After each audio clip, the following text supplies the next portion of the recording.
Minsan, sapat na ang tunog ng munting paghagok ng mga bata para kumapit si Mara sa pag-asang kaya pa niyang buuin ang mundong itinatawid niya mag-isa.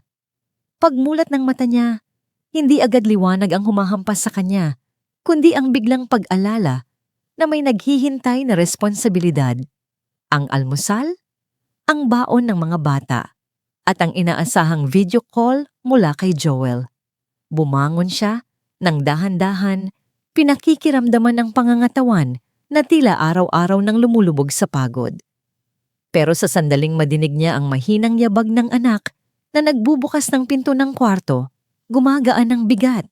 Kailangan niya ring ngumiti, kahit minsan pilit, dahil iyon ang unang nakikita ng mga bata sa tuwing umaga. Habang nilalagay niya ang mantikilya sa kawali, tumunog ang cellphone. Video call. "Mama, si Papa!" Sigaw ng bunso. At sa isang iglap, nag-iba ang enerhiya sa loob ng bahay. Lumingon si Mara sa screen at nakita si Joel sa isang maliit na kwarto na may puting dingding. "Good morning, mahal?" Bungad niya. Pilit na sinusulit ang ilang minutong makakausap niya ito. Tuwang-tuwa naman ang mga bata. Nagsisiksikan sa harap ng kamera, nagkukwento tungkol sa grades, laro, at kung anong gusto nilang baon. Si Joel ay tumatawa, pero may lungkot sa mata na hindi mapanatag ni Mara. Kahit ganoon, kinakapitan niya ang bawat sandali. Bawat segundo ng tawag ay parang pangako na hindi sila kakalimutan. Pagkatapos ng tawag, naglilinis siya ng mesa habang lumalabas ang kapitbahay na si Aling Feli. "Oh Mara, si Joel ba yun? Ang sipag talaga ng asawa mo," sabi nito habang may hawak na tasa ng kape. Ngumiti si Mara, taas noo, at sagot niya, "Oo po, masipag iyon." Kahit pagod, tumatawag pa rin. Hindi na niya binanggit ang mga araw na hindi sumasagot si Joel o ang ilang gabing nag-aalala siya kung may sakit ba ito o may problema. Sa halip, ipinagmamalaki niya ito sa lahat dahil iyon ang imaheng pinanghahawakan niya. Kapag sinabi niyang mabait at responsable, mas madali niyang mapaniwala ang sarili. Pag-uwi ng mga bata mula sa laro, paulit-ulit niyang pinapaalala. "Pag hindi sumagot si Papa, baka may duty. Huwag kayong mangungulit ha. Para sa atin yon." Inilalagay niya sa isip ng mga anak ang konsepto ng sakripisyo. Kahit siya mismo ay hindi makaiwas sa kirot ng pagkukulang. Madalas niyang makita ang sarili na humihinga ng malalim bago sumagot sa mga tanong ng mga bata. Pilit na ikinukubli ang lungkot sa likod ng pagiging matatag na ina. Sa bawat sulok ng bahay ay may litrato nila ni Joel. Sa kasal, sa beach, at pati noong ipinanganak ang bunso. Para itong mga paalala ng panahong buo sila, mga larawang pinanghahawakan niyang ebidensya na minsang may tibay ang kanilang pamilya.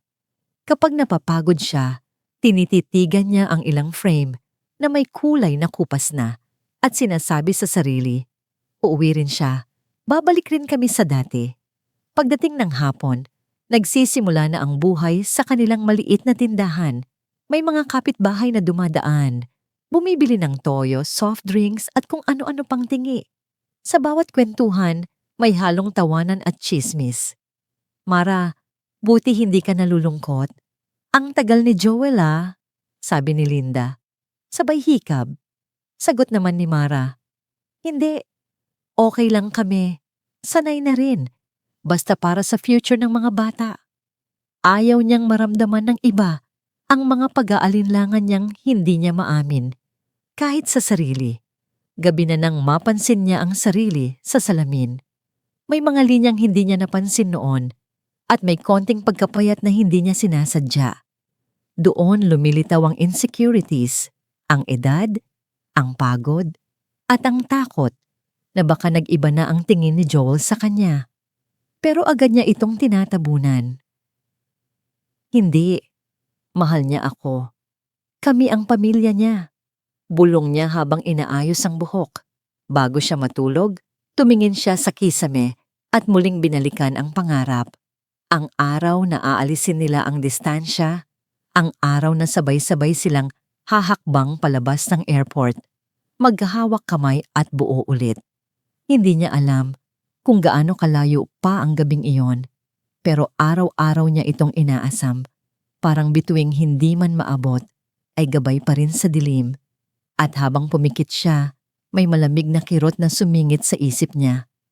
Isang tanong na lumulutang at ayaw tumigil. Bakit parang mas kumukonti ang oras ni Joel para sa kanila nitong mga nakaraang buwan? Minsan sapat na ang isang maikling sagot para maramdaman ng puso ang biglang layo ng taong mahal mo. Ganoon ang naramdaman ni Mara nang magsimulang umikli ang mga video call ni Joel. Dati, siya pa ang nauuna magpaalam dahil kailangan ng patulugin ang mga bata. Pero ngayon, halos 5 minuto pa lang ay nagmamadali na si Joel. Pagod ako, mahal. Bukas na ulit ha? Laging paliwanag nito. Sabay mabilis na pag-end ng tawag. Naiiwan si Mara na nakatitig sa itim na screen ng cellphone na para bang sumisip-sip ng lahat ng tanong na ayaw sumagot. May mga araw na buong maghapon siyang naghihintay. Pinapakinggan niya ang bawat notifikasyon, umaasang pangalan ni Joel ang lilitaw. Pero lumilipas ang oras na walang paramdam. Minsan sinusubukan niyang magbiro sa chat. Hoy, nandyan ka pa ba? Baka may bago ka ng pamilya dyan ha? Pero walang kahit scene. Alam niyang biro yon, pero sa bawat araw na lumilipas na walang tugon, pakiramdam niya unti-unting nagiging totoo ang kinakatakutan. Pinipilit niyang huwag mag-isip ng masama, pero sa katahimikan, mas malakas ang boses ng duda. Napansin din niyang naging mas madalas ang emergency shift ni Joel. Kapag tinatanong niya kung bakit biglaan, palaging basta kailangan mahal, huwag ka na magtanong. Sa tuwing tatahimik si Joel, tumitimo ang lamig sa dibdib ni Mara. Noon, kahit pagod si Joel, may lambing sa boses, may halong kwento sa trabaho, kahit gaano kahirap. Pero ngayon, parang may harang na salamin sa pagitan nila. Naririnig niya ito, pero hindi niya maramdaman ang presensya. Naiwan siyang nagtataka kung kailan nagsimulang mabawasan ang init ng pagmamahal. Isang gabi, tumawag si Joel nang hindi inaasahan at agad nagliwanag ang mukha ni Mara. Pero bago pa man niya masabi ang mahal na miss kita, may narinig siyang boses babae sa likod.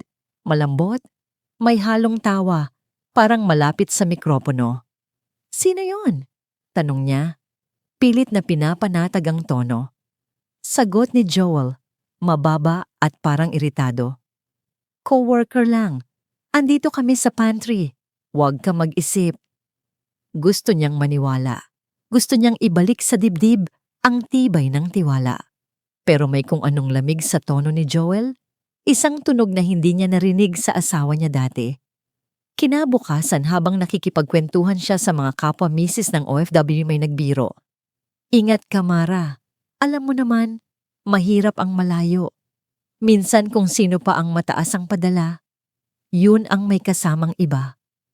Sinabayan iyon ng tawanan, pero may hapdi sa ilalim ng biro. Ngumiti si Mara, pilit na tinatawanan ang pahayag, pero kumapit iyon sa isip niya buong maghapon. Gusto niyang patunayan sa sarili na hindi ganoon si Joel, na hindi siya katulad ng mga kwentong naririnig nila sa barangay. Pero kahit pilitin niyang isipin iyon, may maliit na kirot na hindi na nawawala. Tuwing gabi, habang inaasikaso niya ang mga gamit ng mga bata para sa eskwela, napapahinto siya minsan para lang tingnan ang cellphone. Minsan naiisip niya, bakit parang lumalayo ka? Ako ba may mali? Mabilis niya itong pinuputol. Pinapagalitan ang sarili sa pag-iisip ng negatibo.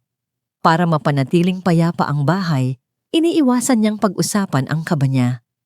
Kahit gusto niyang magtanong, natatakot siyang baka sa mismong sagot niya marinig ang kinatatakutan. Kaya ngumiti siya sa harap ng mga bata, nagpakasigla at sinabing, pagod lang si Papa. Ganun talaga pag nagtratrabaho ng malayo. Pero pagdating ng gabi, habang nakahiga siya, nakatitig sa kisame, ramdam niyang may unti-unting humihila sa kanya palayo sa dati nilang mundo. At sa katahimikan, may tanong na hindi mawala. Gaano pa kaya kahaba ang kaya niyang tiisin bago siya mapilitang harapin ang katotohanan? Parang unti-unting lumulubog ang sikmura ni Mara sa tuwing tinitingnan niya ang phone na walang kahit anong mensaheng bago. 3 araw nang walang sagot si Joel at kahit paulit-ulit niyang nire-refresh ang messenger, pareho pa rin ang nakikita niya. Last active 3 araw na ang nakalipas. Nakaupo siya sa gilid ng kama, hawak ang unan sa dibdib, pilit hinahanap ang rason kung bakit bigla na lang siyang parang hangin sa buhay ng asawa niya. Baka pagod lang, baka may overtime, bulong niya sa sarili. Pero kahit ang mismong boses niya ay tila hindi kumbinsido. Sa katahimikan, mas malakas ang pintig ng nerbiyos sa dibdib niyang puno na ng hindi nasasabing takot. Nagsimula ring magbago ang mga post ni Joel online. Dati, may mga picture siyang may caption na, "Para sa inyo, mahal ko kayong 3." Ngunit ngayon ay mga group picture na lamang sa trabaho o mga larawan niya sa bagong lugar. Walang private message, walang, "Kamusta kayo dyan?" Kahit simpleng emoji wala na. Habang pinapanood ni Mara ang feed, parang may humihigop sa kanya papunta sa ilalim. Naisip niya, bakit kaya hindi niya ako tinetext? Bakit hindi niya kinukwento ang mga pinopost niya? Sinubukan niyang ikwento ito sa kapatid niya, pero sa huli, ang nasabi lang niya ay, "Siguro busy lang si Joel. Hindi naman siguro malalim to." Mas masakit nang dumating ang buwan ng padala. Halos kalahati ng usual. Tinawagan niya si Joel para magtanong, pero gaya ng nakasanayan nitong mga nakaraang araw, walang sagot. Pagkatapos ng ilang oras, nag-message ito. "Marami kasing deductions dito, mahal. Pagtiyagaan mo muna." Wala na ang lambing, wala na ang paghingi ng pasensya. Diretso malamig. Parang business transaction. Pinagmasdan ni Mara ang naka-post-it na listahan ng bayarin. Kuryente, tubig, tuition ng mga bata. Pinisil niya ang pagitan ng mga kilay at pilit inalala kung ano ang eksaktong hindi tugma. Ang boses ba ni Joel? O ang distansyang biglang lumaki kahit hindi naman nadagdagan ng oras? Nang dumating ang birthday ng anak nila, naghintay sila buong umaga. Nakaayos na ang maliit na cake, may kandilang mumurahin at nakatayo ang cellphone sa mesa, nakaabang sa tawag ni Joel. "Mama, tatawag si Papa, di ba?" Tanong ng bata. Bitbit ang pag-asang hindi masira. Tumango si Mara at sinabing, "Oo naman anak, busy lang siguro." Pero nang matapos ang araw na walang kahit isang mensahe, nakita niya ang unti-unting pagdilim ng mukha ng anak. Tumayo siya, yumakap, at nagsinungaling. Nag-aabot siguro ng pagkain sa mga kasama niya. Pagod lang. Tatawag yan bukas. Ngunit nang magkakatinginan silang mag-ina, ramdam niya ang pagputok ng maliit na lamat sa puso ng bata at ang mas malaking lamat sa kanya. Kinabukasan, habang nag-aayos ng mga paninda, may nag-message sa kanya mula abroad. Si Liza, dati niyang kaopisina. "Uy Mars, huwag ka magalit ha. Pero parang nakita ko si Joel dito. May kasamang babae. Parang lagi silang magkasama." Napanganga si Mara, hindi agad makapagsalita. Sumiksik ang kaba sa lalamunan niya hanggang hindi siya makahinga. "Baka naman iba lang," sagot niya. Mabilis, masyadong mabilis. Pero habang binabasa niya muli ang mensahe, ramdam niya ang sakit na tila tusok-tusok ng malamig na karayom sa dibdib. Sa sumunod na mga araw, ramdam ng buong barangay ang pagbigat ng mga hakbang ni Mara. May ilan na nagtanong, "Uy Mara, okay ka lang ba? Ang payat mo ngayon ah." May iba pang pabirong, "Si Joel ba? Hindi na naman tumatawag." Hindi niya alam kung alin ang mas masakit. Ang mga tanong o ang mga mata na puno ng awa.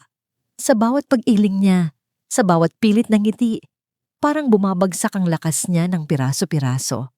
At sa tuwing mag-isa siya sa tindahan, nakakapit siya sa sariling braso na para bang iyon na lang ang tanging kaya niyang panghawakan. Hanggang isang gabi, habang nakayuko siya sa mesa, hawak ang cellphone na tahimik pa rin, May nag-flash na notifikasyon. Hindi kay Joel, pero mula sa isang unknown account na may picture ng dalawang taong magkayakap. At doon, unti-unting nanigas ang buong katawan niya. Hinihintay kung anong mas malaking katotohanan ang susunod na lilitaw. Parang isang matalim na sipol ng hangin ang tunog ng notification sa phone ni Mamora Domini. Phone ni Mara, sapat para patigilin siya sa pag-ayos ng mga paninda sa tindahan. Nang buksan niya ang message, isang blurry photo ang lumitaw. May lalaking nakatalikod, may babae sa tabi, at isang batang nakahawak sa braso nito. Si Joel ba to? Tanong niya sa sarili. Pilit tinatawanan ng mga kumikirot na hinala. Hindi siguro. Bulong niya. Sabay pabirong tawa na agad namatay sa gitna ng dibdib niyang biglang kumipot. Kahit malabo ang larawan, may kilalang tikwas ng buhok, may pamilyar na postura, at may panginginig na agad gumapang sa buong katawanan niya.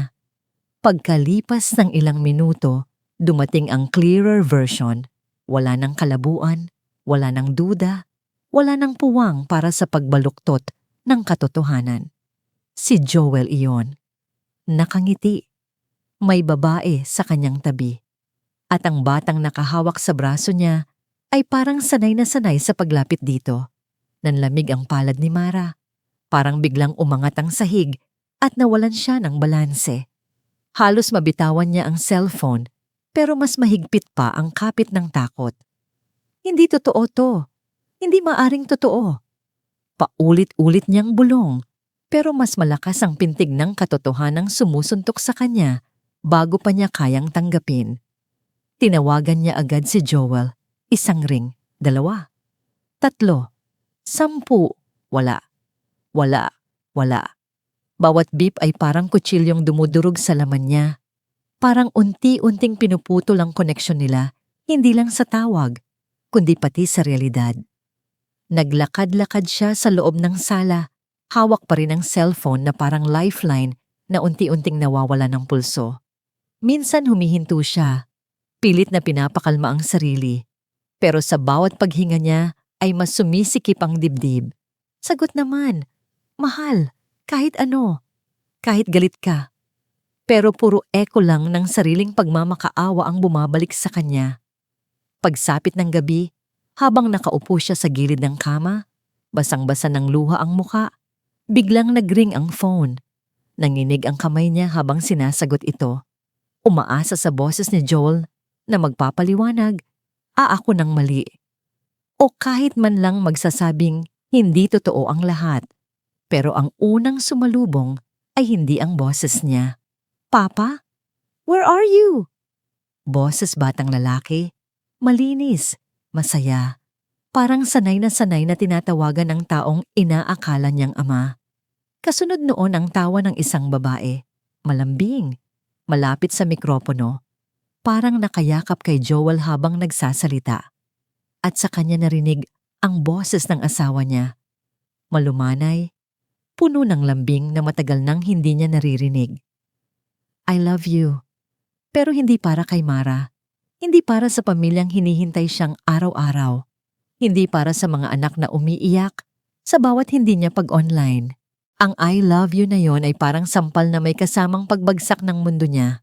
Puwersang nagpatigil sa tibok ng puso niya kahit ilang segundo lang. Nabitawan niya ang cellphone. Gumulong ito sa kama at nahulog sa sahig. Pero hindi yon ang dahilan kung bakit napasigaw siya. Sumisigaw siya dahil may nabasag sa loob niya.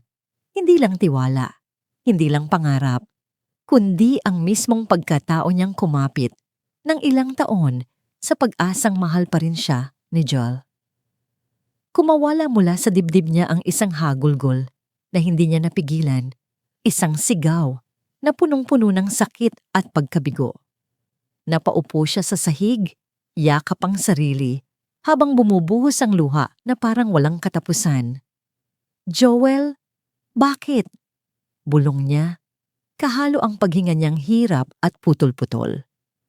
Ang buong bahay ay tila lumiliit, lumalamig, sumisikip.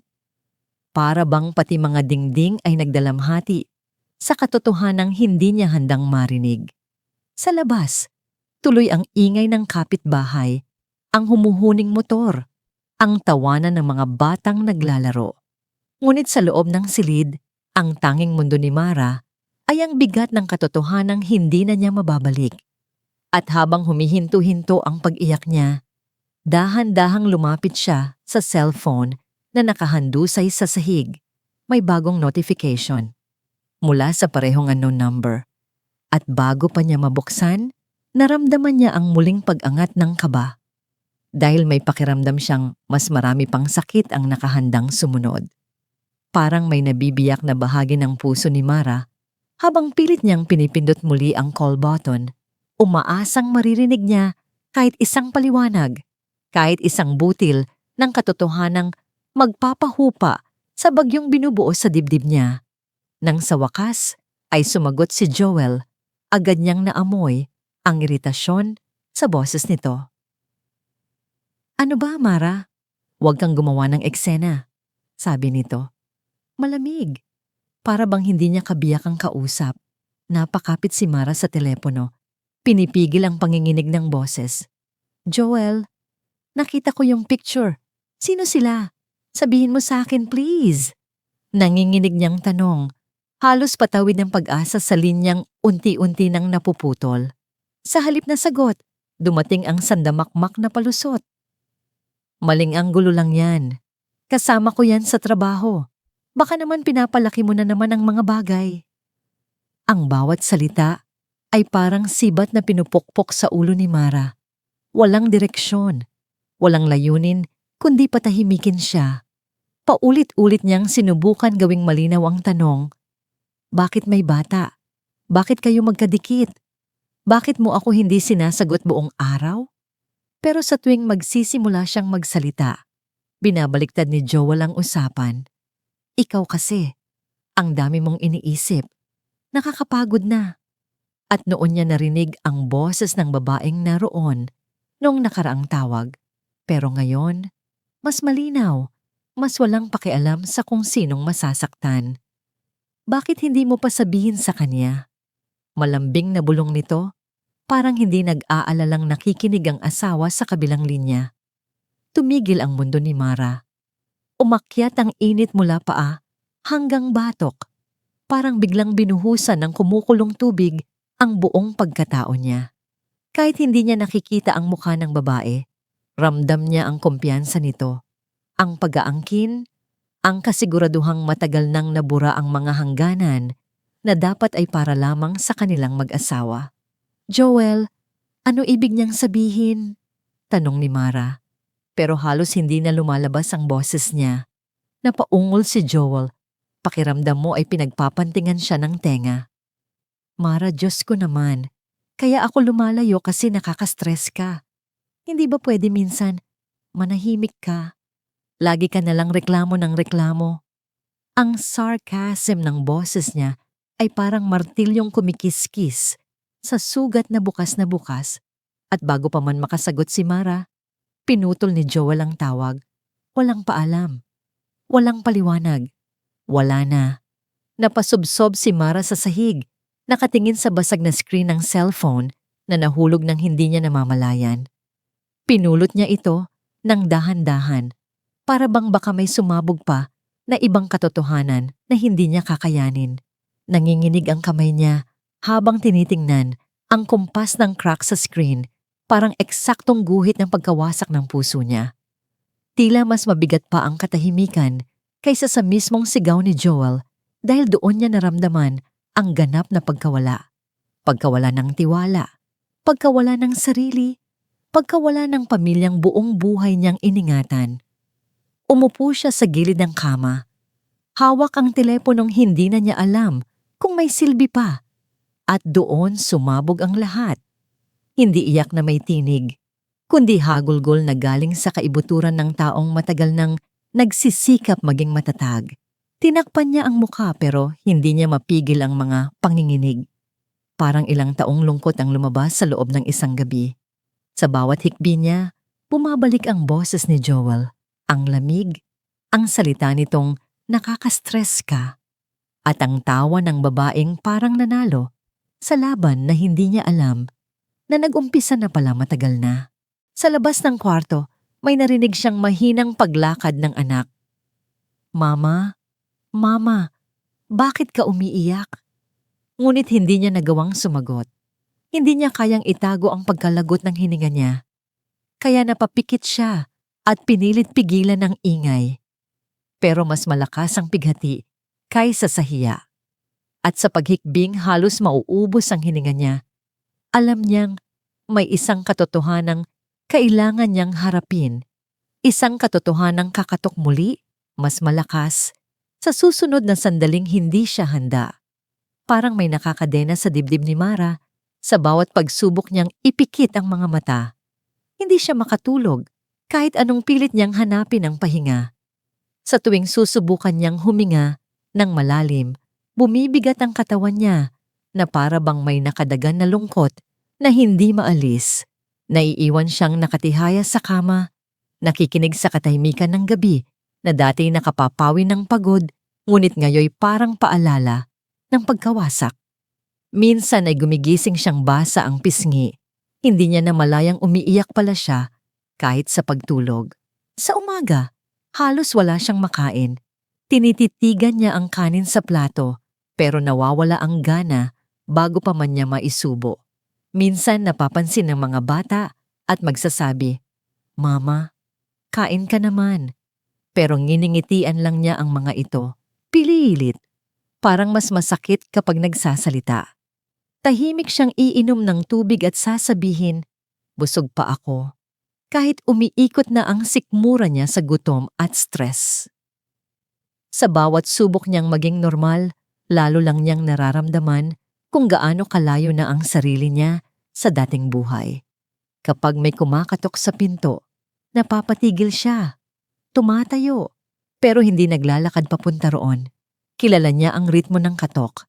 Si Aling Feli, si Linda, si Tess, mga kapitbahay na may mabuting intensyon pero may tanong na hindi niya kayang sagutin. Kumusta ka na, Mara? Nabalitaan namin? Totoo ba yung sabi ng pamangkin ko? Ayaw niyang marinig ang mga iyon. Ayaw niyang makita ang awa sa mata nila. Kaya nananatili siyang tahimik, nakatalungko sa kusina, nag-aabang hanggang tumigil ang katok. At kapag wala na silang tao sa labas, saka lamang siya hahawak sa dibdib, pilit inaayos ang tibok na hindi sumasabay sa katahimikan. Nagsimula na ring dumulas ang mga bayarin. Isa-isang lumapit ang notices. Overdue electric bill, water reconnection warning, school reminders. Tinititigan niya ang mga papel na para bang mga parusang hindi niya inaasahang darating ng sabay-sabay. Paano ko babayaran to? Bulong niya habang hawak ang resibo. Ang padala ni Joel, na dati sapat, nga na ngayon ay halos pangkalahati na lang ng kailangan nila. Kapag tinatanong niya si Joel, hindi sumasagot. Kapag nagme-message siya, seen. At sa bawat araw na lumilipas, mas lumalaki ang takot na baka siya na lang ang kumakapit sa mundong hindi na siya kabilang. Nabubuhay siya sa parang fog, isang makapal, malamig na ulap na sumasakal sa direksyon niya. Gumigising siya, pero hindi niya alam kung bakit.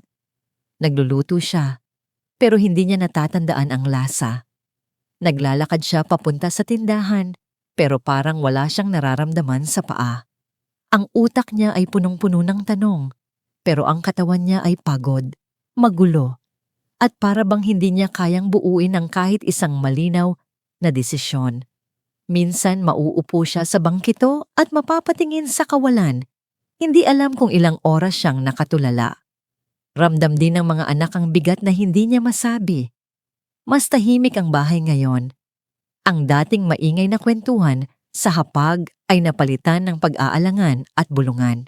Minsan, mararamdaman niyang tinititigan siya ng panganay. Parang sinusuri kung okay ba siya. Kapag nasasalubong niya ang tingin nito, mabilis niya itong ningingitian. Okay lang si Mama ha, pero kahit siya ay hindi naniniwala sa salita niyang yon. At kapag nakatalikod na ang mga bata, mararamdaman niyang umaagos ang luha sa pisngi niya ng walang babala.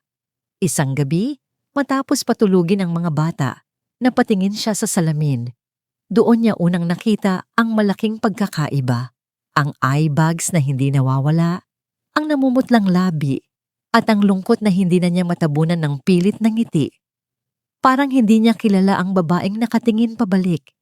Hindi ito ang Mara na masayahin, resilient, puno ng pangarap. Ito ay isang babaeng pinabayaan, sinaktan, at iniwan sa ere na walang gabay.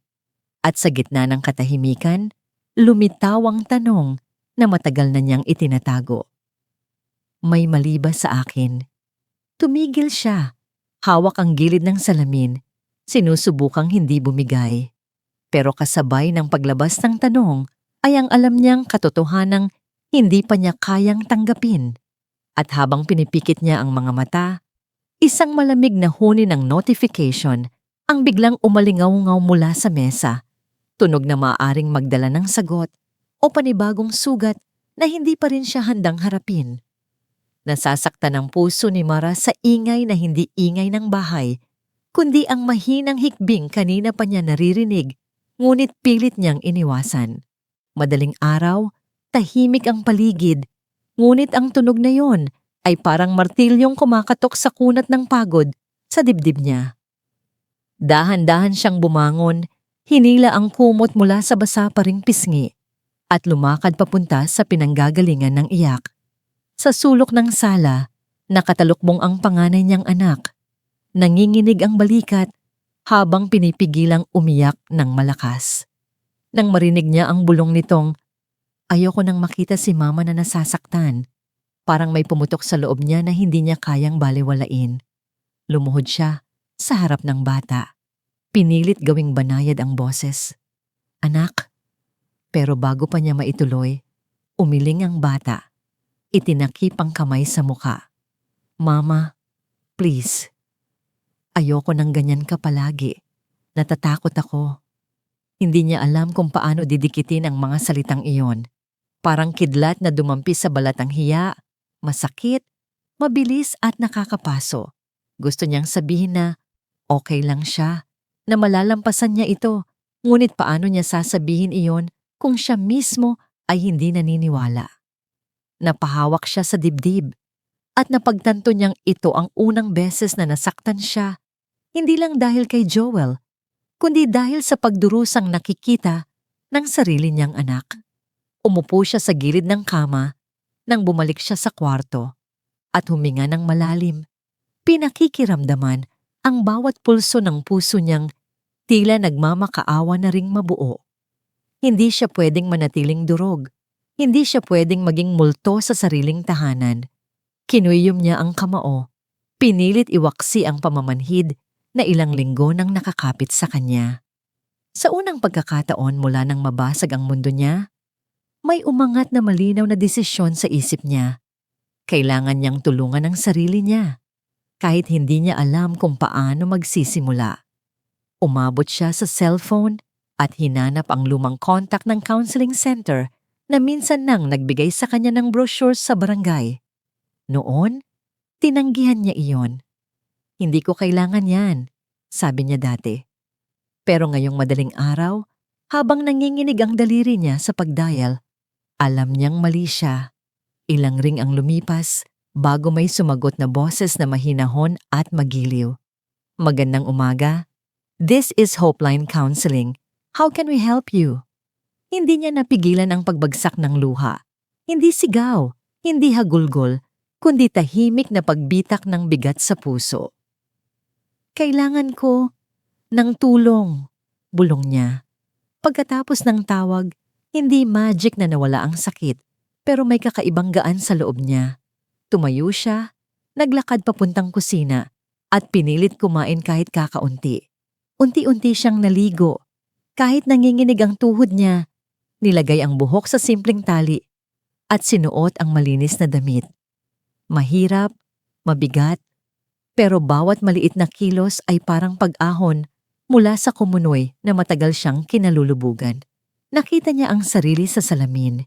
Hindi pa buo, hindi pa matibay, pero may kaunting liwanag na hindi niya nakita nitong mga nakaraang linggo.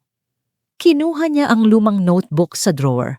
Binuksan niya ito sa pahinang dati ay puno ng budget list, mga pangarap, at maliit na larawan nila ni Joel. Ngayon, ibang listahan ang kailangan niyang buuin. Bills, isinulat niya. Pambili ng grocery. Possible jobs. Schedule sa counseling. Sa bawat salitang inilalagay niya, parang may nabubuo sa loob niya. Hindi pa ito lakas, pero malinaw na direksyon. Hindi pa ito tapang, pero simula ng paggising. Nakahawak pa siya sa ballpen nang maramdaman niyang bumalik ang kaunting init sa dibdib. Isang spark, maliit pero malinaw. Tumama sa dilim na bumabalot sa kanya. Hindi ko hahayaang ganito matapos ang buhay ko. Bulong niya, halos parang panata.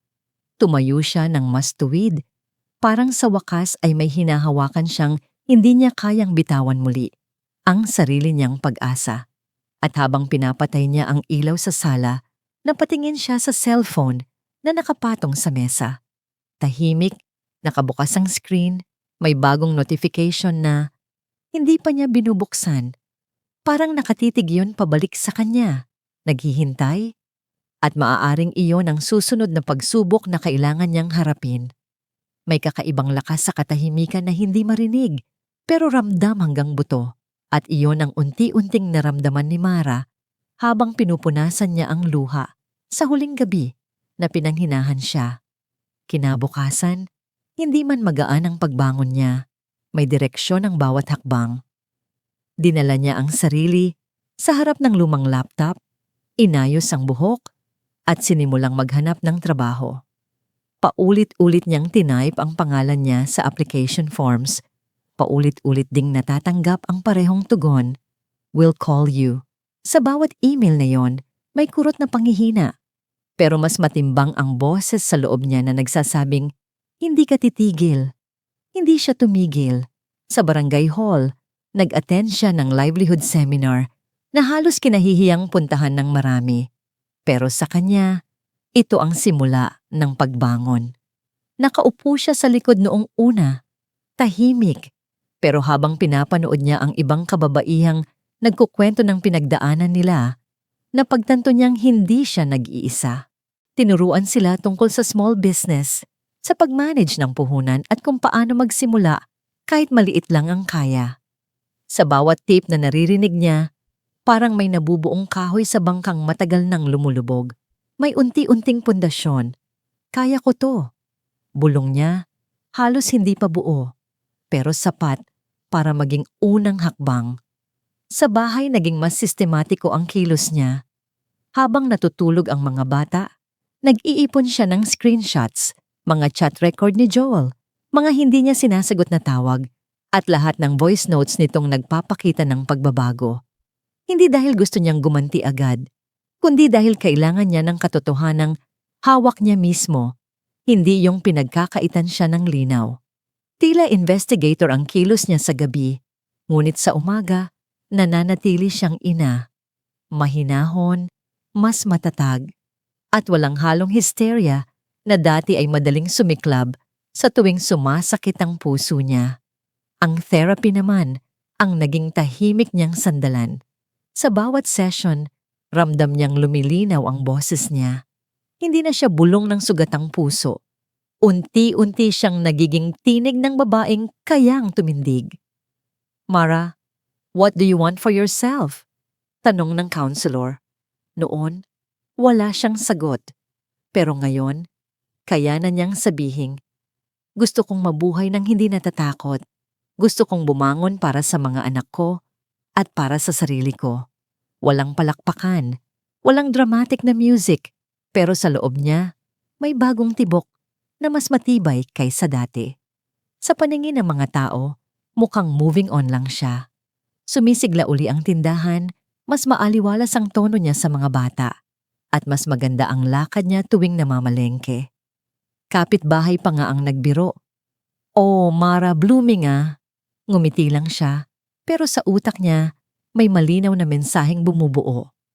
Hindi ko hahayaang tapakan ako uli. Hindi na ako ang dating Mara. At sa bawat araw na lumilipas, Humihinahon ang emosyon niya, ngunit lumalakas ang isip niya.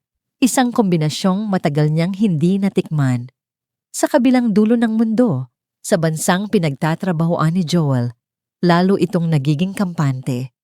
Napapansin yon ni Mara sa tono ng mga bihirang mensaheng ipinapadala nito. Busy ako. Don't bother me too much. Okay na kayo dyan, di ba? Tila ba naniniwala itong tuluyan nang naniwala si Mara sa mga palusot? Tila tiwala na hindi na siya lalaban. At doon, sa mismong pag-aakalang yon, nagsimula ng mabuo ang plano ni Mara. Hindi paghihiganti, kundi hustisya. Hindi para ipamukha kay Joel ang sakit na idinulot nito, kundi para ipaalala sa sarili niyang hindi siya ipinanganak para abusuhin o babuyin. Isang gabi, habang pinapatulog niya ang mga bata, napatingin siya sa notebook niyang puno ng bagong plano, mga posibleng trabaho, mga gastusing kailangang ayusin, at mga hakbang tungo sa legal na proteksyon. Habang nagdodrawing ng simpleng checkmarks, may kakaibang init na sumilong sa dibdib niya. Ito ang lakas na hindi galing sa galit, kundi sa dignidad. Ito ang lakas na hindi kailanman ibinigay sa kanya ni Joel, kundi natuklasan niya sa sarili. At habang pinapatay niya ang ilaw bago matulog, narinig niya ang mahinang vibration ng cellphone niya sa mesa. Mensahe mula sa abroad. At sa pagkakahawak niya sa telepono, ramdam niya may bago na namang piraso ng katotohanang paparating at handa na siyang harapin ito, hindi na bilang basag na asawa, kundi bilang babaeng bumabangon. Parang isang malamig na palad ang humawak sa batok ni Mara nang biglang tumunog ang cellphone niya. Hindi gamit ang karaniwang ringtone ni Joel, kundi isang unknown international number. Agad siyang kinabahan, pero hindi gaya ng dati. Hindi na siya nanginig sa pag-aalala. Kung galit ba ito o may bagong dahilan na naman para iwasan siya. Pagsagot niya, isang formal na boses ang bumati. Good afternoon, ma'am. This is HR from Gulfstar Construction. Kailangan po namin si Mr. Joel Ramirez regarding a financial dispute. Napigil ang hininga ni Mara, hindi dahil sa pagkabigla, kundi dahil sa biglaang bigat ng katotohanan. May problema si Joel at mukhang hindi nito kayang ayusin ng mag-isa. Habang pinapaliwanag ng HR officer na kailangan daw ng signature ni Mara bilang legal spouse para sa ilang dokumentong hindi kaliwanagan ang intensyon, unti-unti siyang napahawak sa gilid ng mesa. Hindi alam ng kausap niya na ang mismong binabanggit nitong legal spouse ay ang babaeng sinaktan, nilinlang, at iniwang luhaan ng empleyadong pinagtatanggol nito. I'll review the documents first. Mahina niyang sagot, pero matatag. Hindi niya alam kung saan nanggagaling ang lakas na yon, pero malinaw ang pakiramdam. Hindi na siya basta nagre-react. Pinipili na niya ang bawat hakbang. Pagkababa niya ng tawag, muling nag-vibrate ang cellphone niya. Isang mensahe. Hindi mula kay Joel, mula sa babaeng kinasama nito. Kami na ang family niya. Mag-move on ka na. Walang emojis, walang pasintabi. Diretso, mapanghamon. Sinasadyang saktan. Noon dati, guguhit ang sakit sa dibdib niya. Masakit at mahirap pigilan. Pero ngayon, parang tumama ito sa isang pader. Hindi siya natumba. Hindi siya napaiyak. Sa halip tumigas ang puso niya, gaya ng batong pinagpapanday ng paulit-ulit na pagdurusa. Hindi na. Bulong niya sa sarili. Hindi niyo ako madudurog uli. Sa araw ding iyon, binuksan niya ang envelope ng mga requirements sa admin role na ina-applyan niya. Inayos niya ang mga birth certificate, NBI clearance at resume na ilang beses niyang inayos pero ngayon ay may kakaibang bigat. Isa-isang isinuksok sa folder ang mga papel, parang isinasara rin niya ang lumang yugto ng buhay na hindi na niya kayang balikan. Pagdating sa barangay hall para magpa-certify ng documents, ramdam niya ang kakaibang tapang sa paglakad niya. Hindi ito lakas na hiniram sa iba, kundi lakas na siya mismo ang bumuo. Makalipas ang 2 araw, nakatanggap siya ng email. You are shortlisted for the admin assistant interview. Napangiti siya ng bahagya. Simpleng ngiti lang, pero dama niya ang pag-angat ng dibdib.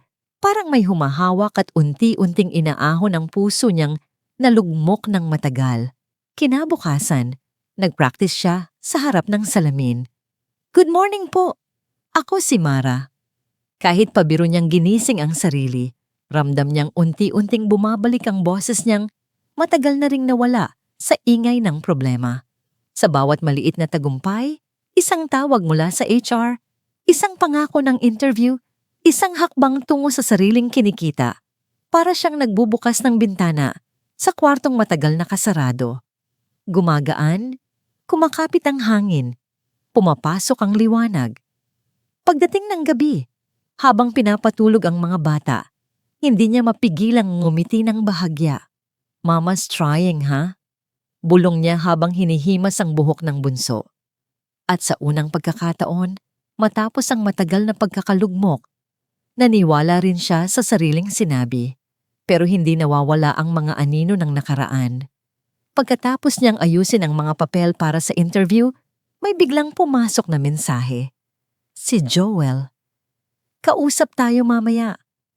Walang emoji, walang lambing, walang explanation. Pero may bigat, may tono ng pagbalik ng kapangyarihang matagal niya nang pinangambahan. Napahinto si Mara, nakatingin sa screen, hinihintay kung may kasunod pa. Wala. At sa katahimikan ng gabing iyon, doon niya naramdaman ang pinaghalong tapang at takot. Dahil alam niyang anumang pag-uusap na yon, may dala itong posibilidad na muling pagdurog o pagsiklab ng higit pang katotohanan na matagal na niyang pinaghahandaan. May kakaibang lakas ang tanong na matagal niyang kinikimkim at ngayong hawak niya ang cellphone, ramdam ni Mara ang bigat ng bawat salitang lalabas sa bibig niya. Hindi ito yung dati niyang panginginig kapag kausap si Joel, hindi yung dating pagmamakaawa. Ito ay tahimik na apoy, matatag, matalim. "Joel," sabi niya, mababa ang boses pero hindi nanginginig. "Mahal mo ba siya?" Walang paligoy, walang pag-iwas. Isang tanong na parang humahati sa hangin sa pagitan nila. Sa kabilang linya, may mahabang katahimikan. Hindi iyong normal na delay sa international call, kundi katahimikang may ibig sabihin. Parang naririnig pa ni Mara ang mahinang paghinga ni Joel. Isang pag-aalangan o marahil isang pagtatantiya kung alin ang mas madaling sagot. Ilang segundo pa ang lumipas bago niya narinig ang tunog na parang kumikis-kis ang bakal. Malamig, walang pakiramdam, at walang bahid ng pag-aalala. Oo. Isang salita, isang bagsak, ngunit sapat para bumaligtad ang mundo ni Mara. Hindi niya alam kung paano hindi siya bumigay, pero kaya niyang maramdaman ang katahimikan sa sarili niyang dibdib. Hindi dahil wala ng sakit, kundi dahil wala ng natirang luha para doon. Hindi siya sumigaw. Hindi siya naghamon, hindi siya nagmakaawa, at hindi niya sinubukang pigilan ang pagguho ng ilusyon niya. Sa halip, huminga siya ng malalim. Parang tinatanggap ang huling piraso ng katotohanang matagal nang kumakatok.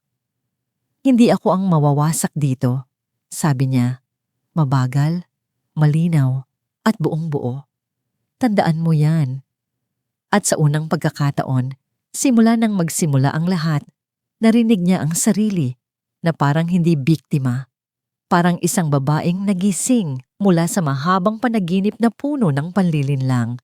Pagkababa ng tawag, diretso siya sa lamesa kung saan nakalagay ang folder ng mga dokumentong ilang araw na niyang inihahanda. Kinuha niya ang marriage certificate, birth certificates ng mga bata, at ang screenshots at records na matiyagan niyang tinipon. Ini-email niya sa HR ng kumpanya ni Joel, kasama ang isang maikling mensahe. For verification of legal dependence. Hindi galit, hindi pananakot, just facts. At sa pagpindot niya sa send, may parang biglang gumaan sa dibdib niya. Hindi dahil tapos na ang laban, kundi dahil wakas na niyang ipinaglaban ang sarili. Kinabukasan, nakatanggap siya ng tawag. Hindi galing kay Joel, galing sa HR.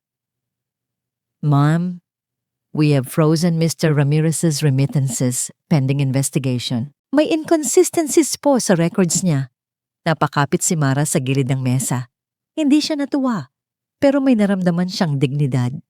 Ilang buwan siyang sinabihan na siya ang problema, siya ang stress, siya ang dahilan kung bakit lumalayo si Joel.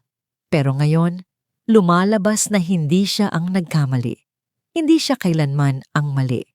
Kinahaponan, nag-message si Joel. Sa unang pagkakataon, wala nang yabang sa tono. Ano tong ginawa mo? Bakit mo sila kinausap? Ano bang problema mo? Sunod-sunod, halos desperado. Hindi niya sinagot. Pinanood lang niya ang mga mensaheng pumapasok, unti-unting nagiging incoherent, habang tumataas ang takot at galit ni Joel. Sa wakas, isang final message ang dumating. Mara, kausapin mo ko.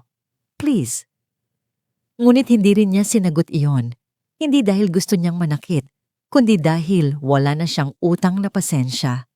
Sa maliit na sala, umupo siya at pinanood ang mga bata habang naglalaro. May kakaibang katahimikan sa loob niya. Hindi na yung mabigat at masakit. Isa itong katahimikang parang pagbalik ng sariling boses. Alam niyang hindi pa tapos ang lahat. Alam niyang may haharapin pa siyang sakit. Pero ngayon, may dignidad siyang hindi na kayang agawin ng sinuman. At habang nakatitig siya, sa huling mensaheng hindi niya binuksan, may tanong na sumulpot sa isip niya. Handa ba siyang marinig ang susunod na sasabihin ni Joel? O mas mabuting siya ang magsasara ng pinto bago pa yon mabuksan muli? Parang kidlat na walang kulog, ang unang mensaheng pumasok kay Mara kinabukasan. Isang mahabang rant mula sa babae ni Joel, puno ng sisi, galit at desperasyon. Sinira mo ang buhay namin. Sunod-sunod na mensahe, bawat salita parang patalim na pilit itinutulak sa sugat na matagal nang nabuksan. Dati, kahit gaano kasakit, sasagot si Mara. Magpapaliwanag, magmamakaawa, magtatanong kung bakit siya pa ang kailangan sisihin. Pero ngayon, habang binabasa niya ang bawat salita, hindi siya nanginig. Hindi niya naramdaman ang dating pagkapunit. Para bang may salamin na nakaharang sa pagitan nila. At kahit anong itapon ng babae, hindi na yun tumatagos. Inilapag niya ang telepono sa mesa, hindi man lang nag-reply ng kahit isang letra. At sa unang pagkakataon, mula nang magsimula ang gulo, pinili niya ang katahimikan. Hindi dahil mahina siya, kundi dahil hindi niya na kayang bigyan ng espasyo ang drama ng taong walang pakialam sa naging pagdurusa niya.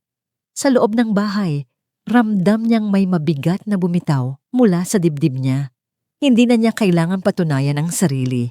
Hindi niya kailangang ipaliwanag ang katotohanang sila, si Joel at ang babae, ang sumira sa kanilang pamilya. Hindi siya.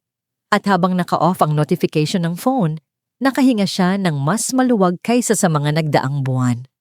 Unti-unti ring napansin ng mga bata ang pagbabago. Mas madalas nang nakangiti ang bunso, lumalapit kay Mara para ikwento ang nangyari sa school.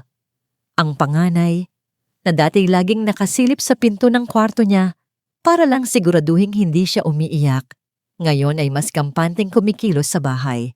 Isang gabi, habang sabay-sabay silang kumakain, napansin ni Mara na may gaan sa hapag. Walang tensyon, walang pag-iwas ng tingin, walang lungkot na bumabalot. Tahimik niya itong minamasdan at doon niya naramdaman ang munting kirot. Gaano katagal naghirap ang mga anak niya dahil sa sakit na itinago niya. Samantala, sa malayong bansa, nagsisimula ng maramdaman ni Joel ang bigat ng kinahinatnan. Hindi na siya makapagpadala. Frozen ang account niya. May investigasyon sa kumpanya dahil sa hindi tugmang records. At bagamat hindi ito ikinagagalak ni Mara, may kakaibang pag-unawa siyang sumilip. Ito ang konsekwensya ng mga pinilit nitong itago. Hindi siya nagdiwang, hindi siya nagmalaki. Tinanggap lang niya ang katotohanan na minsan, ang mga maling ginagawa ay may balik na hindi maiiwasan. At iyon ang responsibilidad ni Joel, hindi niya. Sa barangay, nagsimula ang bulungan. Si Mara, ang tapang, sabi ni Linda habang bumibili ng itlog. Kaya pala ang tahimik niya noon, may pinagdadaanan pala. May ilan ding nagsabing, buti hindi siya bumagsak, ang lakas ng loob.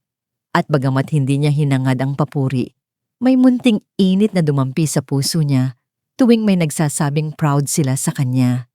Hindi dahil kailangan niya ng validation, kundi dahil ramdam niyang muling nabubuo ang sarili niya, piraso-piraso man.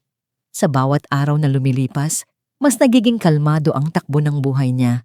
Nagsimula siyang magkaroon ng bagong routine, gigising ng maaga, maghahanda ng almusal, mag-aayos ng tindahan, at magpapahinga kapag kaya. May lungkot pa rin, hindi iyon basta mawawala. Minsan sasagi sa isip niya ang mga panahong masaya sila ni Joel at kukutob ang tanong na, saan nga ba nagsimula ang pagkabagsak namin? Pero ngayong mas matatag na siya, kaya na niyang tanggapin ang sagot. May mga bagay talagang hindi na mababalikan.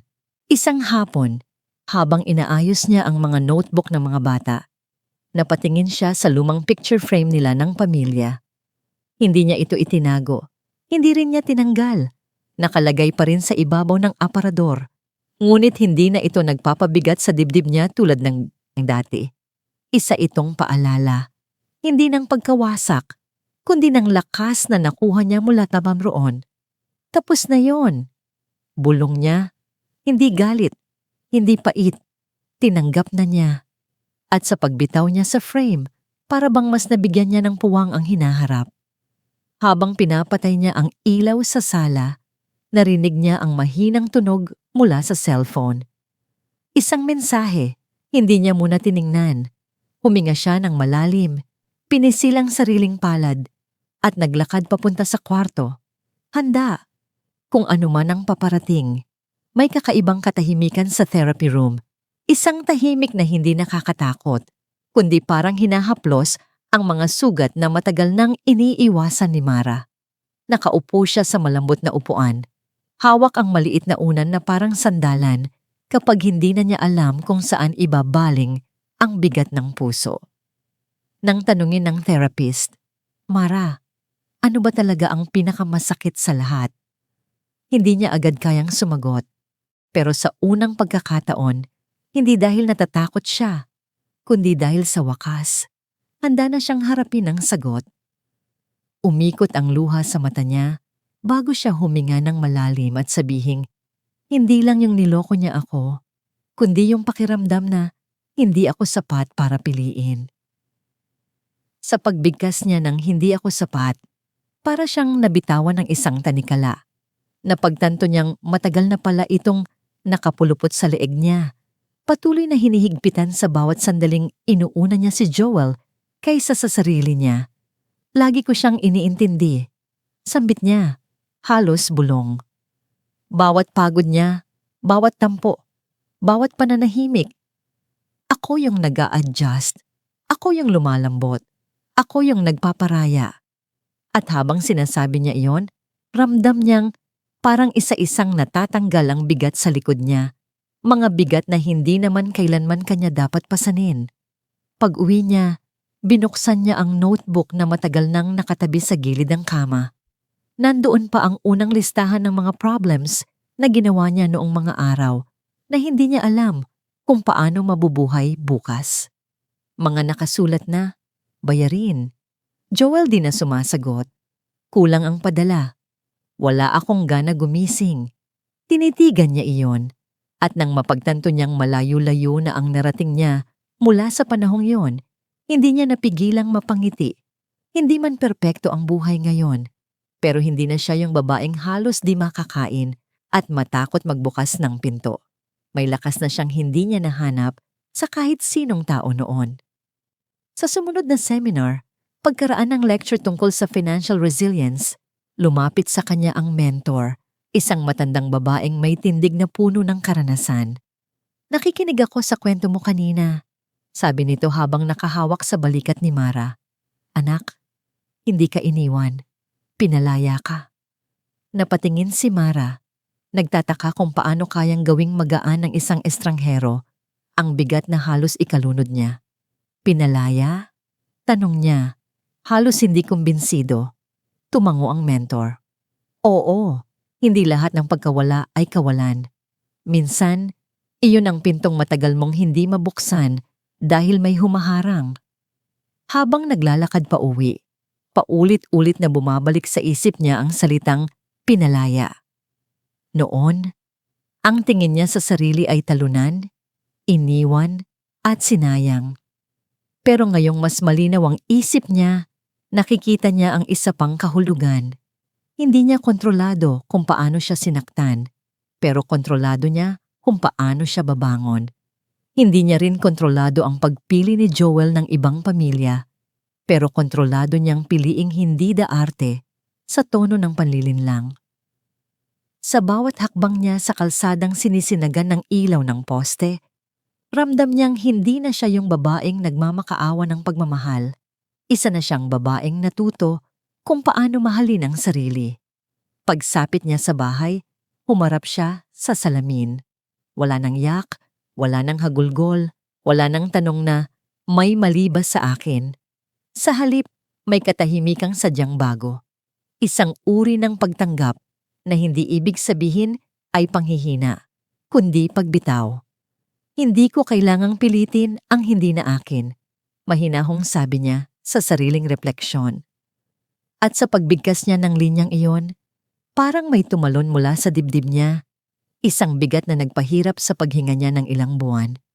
Pag-upo niya sa kama, napansin niyang mas maluwag ang pakiramdam. Hindi dahil nawala ang lahat ng sugat, kundi dahil tanggap niyang may kapangyarihang hindi na niya kailanman bibitiwan ang sariling healing.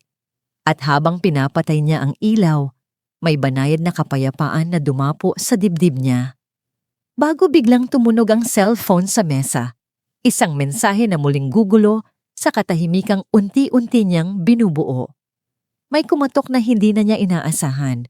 Hindi iyon mahinang katok ng kapitbahay, hindi rin ingay ng naghahatid ng bill. May bigat, may pag-atras balik parang taong matagal nang nag-ipon ng lakas bago kumapit sa huling pag-asa. Nang buksan ng kapatid ni Mara ang pinto, huminto ang mundo niya. Nandoon si Joel, payat, gusot ang buhok, nangingitim ang ilalim ng mata, para bang ilang linggo nang hindi natutulog. Hindi siya nagsalita agad. Tumingin lang ito kay Mara na nakaupo sa sofa at ang tingin na iyon ay hindi na mula sa lalaking iniwan siya, kundi mula sa lalaking ngayon ay nabasag ng sarili niyang mga desisyon. Humakbang si Joel papasok, halos nagmamakaawa ang bawat galaw. Mara, please, kausap lang. Pakiusap niya, boses na halos wala ng lakas, ngunit puno ng takot. Napatingin si Mara sa kapatid niya, at nang tumango itong parang nagsasabing, kaya mo na to. Tumayo siya ng mabagal, hindi siya huminga ng malalim, hindi siya nag-ipon ng tapang, sapagkat sa sandaling iyon, alam niyang hindi na niya kailangan. Anong kailangan mo? Tanong niya. Steady ang boses, walang galit, walang panginginig. Isang boses ng babaeng nakahanap na ng sarili. Lumapit si Joel at doon lumabas ang desperasyong hindi niya kayang itago. Ayusin natin please, sabi niya. Halos hindi makatingin ng diretsyo. Mara, pagod lang ako. Ang trabaho, ang pressure, nagkamali lang ako. Hindi ko sinasadya. At sa bawat salitang iyon, damang-dama ni Mara ang dati niyang sarili. Yung Marang magpapaniwala, magpapatawad, magpapakumbaba, para lang mabuo uli ang ilusyon na mahal pa siya. Pero ang babaeng nakatayo ngayon ay hindi na yon. Hindi na niya kailangan ang mga pirasong pinulot niya noon. Joel, sabi ni Mara. Tinitigan siya ng diretsyo, walang takot. Hindi ako option. Napatigil si Joel. Parang hindi niya maintindihan ang bigat ng 4 na salitang iyon. Minsan kasi, sanay siyang magbalik-balik sa babaeng palaging bukas ang pinto. Pero ngayon, sarado ang pinto, nakapinid, at may nagbago sa loob. Hindi iyon galit. Iyon ay respeto sa sarili. Nagpumilit si Joel. Pagod lang ako noon. Nalito. Hindi ko ginusto yon. Pwede naman nating ibalik, di ba? Pwede nating subukang muli? Parang paulit-ulit na himig ng lalaking hindi matutong akuin ng kasalanan. Pero ngayong malinaw na malinaw ang isip ni Mara, wala ng espasyo ang mga paliwanag na dati niyang sinasalo. Hindi mo ako sinira, sagot niya. Hindi na bulong kundi isang deklarasyon. Tinuruan mo akong hindi ka kailangan. Doon talaga napatigil si Joel, para siyang tinanggalan ng hangin. Hindi makapagsalita, hindi makatingin. At bago pa siya makapagsalita muli, inilabas ni Mara ang envelope na hawak niya mula kanina pa. Hindi para manakot, kundi para wakasan ang isang yugto na matagal nang dapat natapos. Legal separation filing, sabi niya. Inaabot ito kay Joel. Pinirmahan ko na ang akin. Sa'yo na lang kulang. Halos mabitawan ni Joel ang envelope. Namutla siya. Parang ngayon niya lang tunay na naintindihan ang epekto ng lahat ng ginawa niya.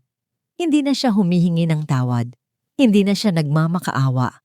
Nakatingin lang siya kay Mara, na para bang ngayon lang niya nakita ang babaeng hindi niya nirerespeto noon. Isang babaeng buong buo, matatag, may direksyon, at hindi na kailanman babalik sa pagkabasag. Mara, mahina niyang sabi, pero walang kasunod.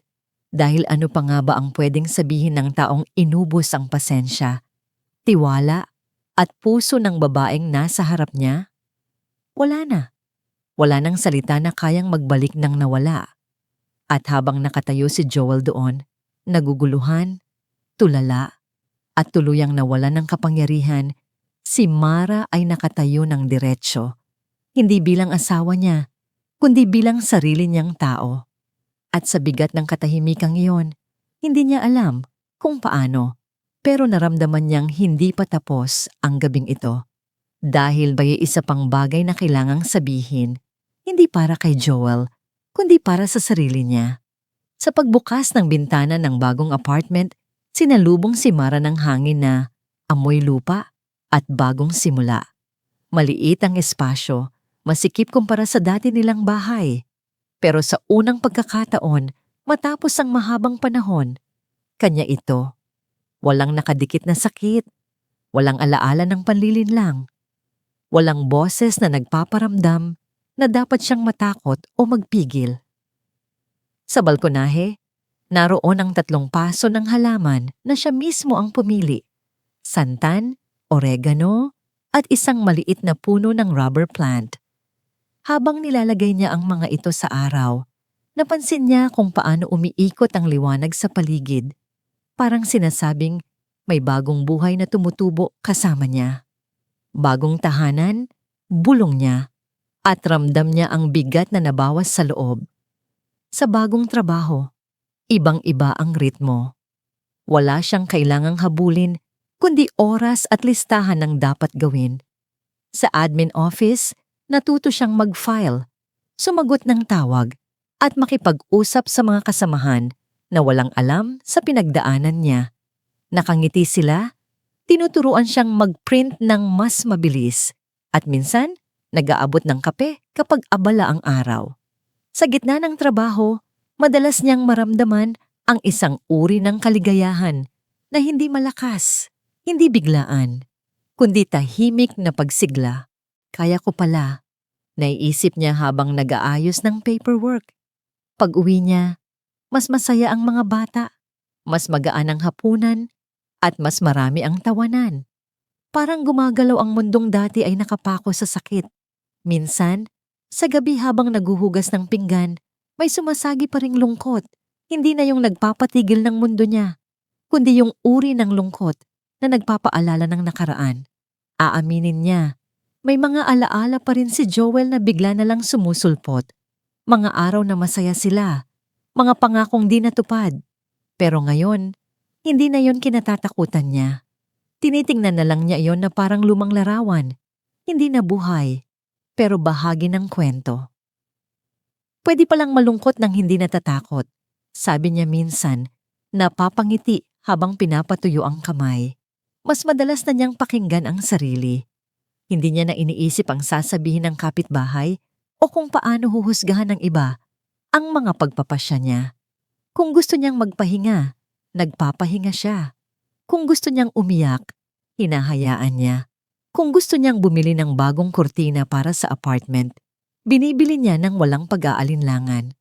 Ngayon lamang niya naramdaman kung gaano kabigat ang buhay kapag iniikot mo sa opinyon ng iba. At ngayong malaya na siya doon, parang unti-unti siyang lumalakad na mas magaan, mas tiwala sa sarili. Isang gabi, habang nakahiga sa kama at nagpapahinga, napunta siya sa isang online forum tungkol sa emotional recovery. Nagbasa siya ng mga kwento ng misis, ng single moms, ng mga babaeng nagising sa parehong kirot na pinagdaanan niya. Sa isang thread, may babaeng nagsabing, "Hindi ko alam paano magsisimula." At halos automatic na gumalaw ang mga daliri ni Mara. Sinimulan niyang itype ang kwento niya, hindi para magparangya, kundi para magbigay pag-asa. Mahirap sa simula, isinulat niya, pero kaya mong mabuo ang sarili mo nang hindi inaasahan ng ibang tao. Sa dulo ng post niya may nag-reply, "Salamat, na-inspire ako." At sa munting sagot na yon, parang may isa pang sugat sa puso niya ang gumaling. Kinabukasan, naglakad si Mara papunta sa trabaho. Suot ang bagong bag na siya mismo ang bumili mula sa unang sweldo niya. Hindi ito mamahalin, hindi sosyal, pero sa kanya, simbolo ito ng pagbangon, ng pag-angat mula sa buhay na minsan niyang iniyakan. Habang tumatawid siya sa pedestrian lane, napatingala siya sa langit. Pinakikinggan ang tunog ng jeep, tawanan ng estudyante at ingay ng umaga. Hindi perpekto ang buhay, pero nararamdaman niyang siya ang may hawak ng manibela. Sa bawat hakbang, inuulit niya sa isip ang katotohanang matagal niyang hindi makita. At sa huling segundo, bago pumasok sa building ng trabaho, isang malinaw, matatag, at malayang linya ang gumuhit sa loob niya. Hindi ako pinalitan. Iniwan ako para makita ko kung sino talaga ako. At dito nagtatapos ang ating kwento. Pero hindi dito nagtatapos ang mga kwentong may kurot sa puso. Kung nakarelate ka, nasaktan o natauhan, i-like mo na ito, i-share sa mga kaibigan, at mag-comment ng inyong opinyon. Gusto naming marinig ang saloobin mo. At huwag kalimutang mag-subscribe para sa mas marami pang kwento ng pagmamahalan, pighati at pag-asa. Dito lang sa Minsan sa Isang Pag-ibig, Pinoy Love Stories.